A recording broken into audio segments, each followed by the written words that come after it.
Hello there, people of the internet. We are back again with another Xenoblade Definitive Edition video. And it's finally happened. The time has come. It was inevitable, since, everything in the world seems to be leaking at the moment.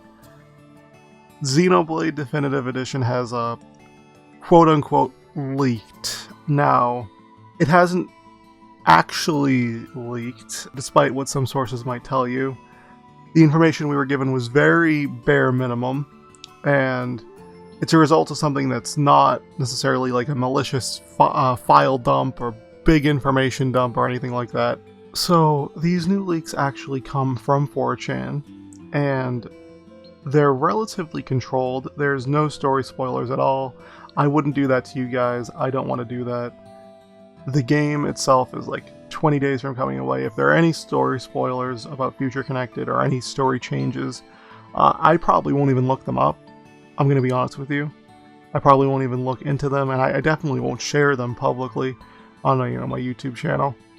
But these leaks are very, very small things that are mostly just quality of life changes.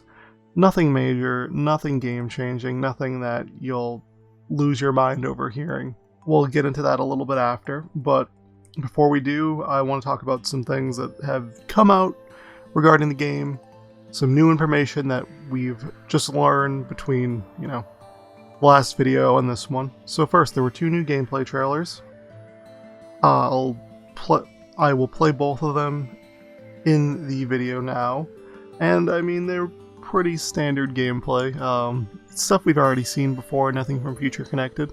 An English version of the Japanese overview trailer was shown, and we get to see the English voice acting for Future Connected, specifically for Melia. People are still very much torn on whether or not Jenna Coleman is going to be reprising her role as Melia.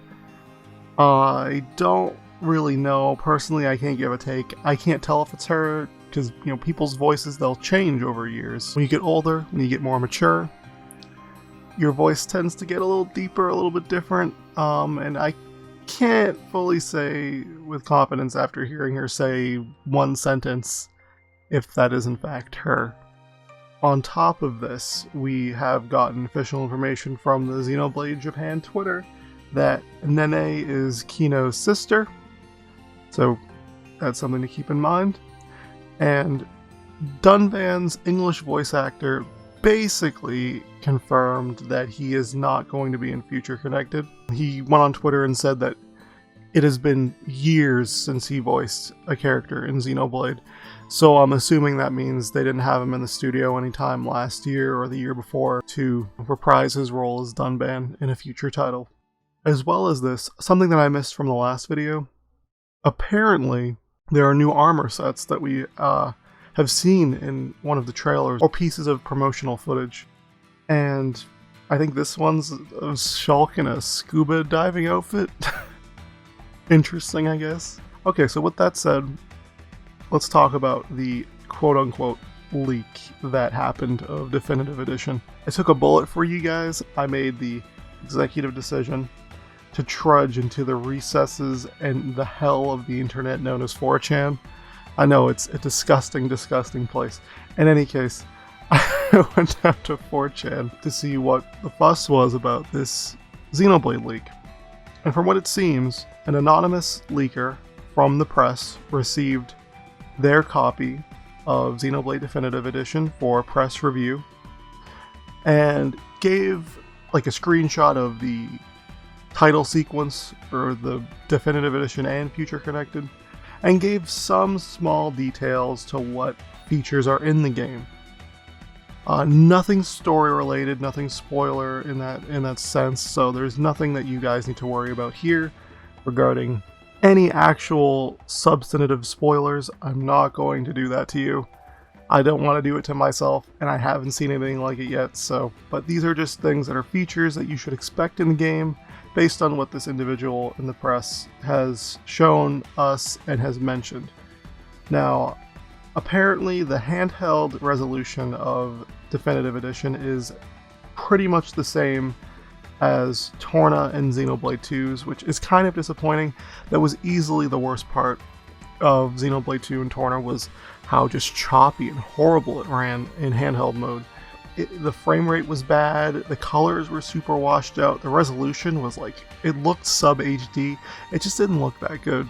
And if it's going to carry over to looks the same or similarly in Xenoblade Chronicles Definitive Edition, well then I hope you didn't buy a Switch Lite when you were planning on playing Xenoblade Definitive, because it's not going to look that good. On top of this, Future Connected apparently starts with characters at level 60, so that answers my question from before, where I was wondering if, characters' levels carried over, or where characters' levels started off as, and apparently you just start at a flat level 60. This also likely means that the game is not going to be super long. It's probably going to be like 10 hours, I would say. You'd probably go between level 60 and level like 80 by the end of the game. As well as this, there's apparently both a casual and hard difficulty option. Now this is something I'm interested in seeing how they approach. The leaker said that this was included in the NDA form, but he didn't see any option in the menu for casual or hard difficulty, so we don't know if it's something that they just put as a general thing in the NDA, or if it's actually in the game, but I don't know why he would post that, there's a casual and hard difficulty option in the NDA he received, if it wasn't actually in the game. If there is a difficulty option, I'm curious to see what changes those would make and how they would be implemented in the gameplay. It's interesting to think, again, I'm a fan of hard mode being like kind of Kingdom Hearts critical mode type thing, where you deal extra damage but you also take extra damage, and doing critical hits matters significantly more than just doing regular hits, but that's just me. On top of this, there is an event theater mode in the game, so that likely means you'll just be able to go back and watch cutscenes of characters interacting with each other or critical plot moments. Pretty much any major JRPG will do that now. I'm pretty sure Xenoblade 2 and Torna did as well. So having that option to go back, view all the cutscenes, makes sense. Now there are two things mentioned in the NDA, and this is where we're pretty much going to end this discussion. One is something called Time Attack mode in Definitive Edition. Now Time Attack mode seems to be like you go into a fight, you try to beat a certain boss or enemy in a certain amount of time, and then you receive a specific armor set, like a brand new armor set in the game, as a result of your efforts. And that's an interesting idea. I would definitely like to see how that works, how a time attack mode would work. I cannot say that, for me personally, the best part of Xenoblade is the gameplay. I like the gameplay of the original Xenoblade, but if they change it, if they improve quality of life, I would definitely love to see how they do that, and whether or not I can find it addicting enough to go through this huge time attack mode to refight bosses and get these new cool pieces of armor. On top of this too, there's apparently new events in the Future Connected epilogue called Quiet Moments. Now Quiet Moments, they could be anything, but I imagine they're what that epilogue's version of Heart to Hearts are. Where, maybe you stand over an effigy of a character that had passed away, and you kind of just have a moment of silence. Or maybe it's just like this weird new social interaction where Shulk and Melia just sit down and stare at each other for a few minutes. That would be pretty funny. Though I don't know how that would entirely work in the context of the story.